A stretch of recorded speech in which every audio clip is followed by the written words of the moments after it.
नेपाल प्रहरी जवानतर्फ जुन साथीहरूले इन्टरभ्यू दिनुहुन्छ त्यो साथीहरूको लागि एकदमै महत्त्वपूर्ण प्रश्न र उत्तर लिएर छु। तपाईलाई काठमाडौँबाट पोखरा पैदल जानु पर्यो र खाना पनि नहुँदा जान सक्नुहुन्छ कि सक्नुहुन्न र जान सक्नुहुन्छ भने कसरी जानुहुन्छ भनेर प्रश्न सोध्न सक्छ। त्यसको लागि उत्तर चाहिँ तपाईले यो दिन सक्नुहुन्छ, जान सक्छु सर। कसरी भने आफ्नो मनोबल उच्च राखेर र आफूमा विश्वास राखेर सर भन्ने।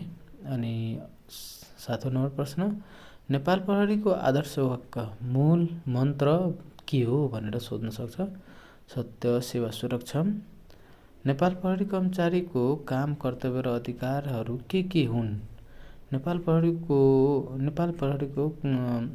काम, कर्तव्य र अधिकार कानुनको पालना गर्ने र गराउने, शान्ति सुरक्षा कायम राख्ने, प्रमाण सङ्कलन गर्ने र अनुसन्धानका लागि पक्राउ गर्ने। जेएनजेड आन्दोलन नेपालमा किन सुरु भयो? भ्रष्टाचार, नतावाद अन्त्य गर्न र राजनीतिक प्रणालीमा सुधार ल्याउन माग गर्दै सुरु गरिएको थियो सर भन्ने।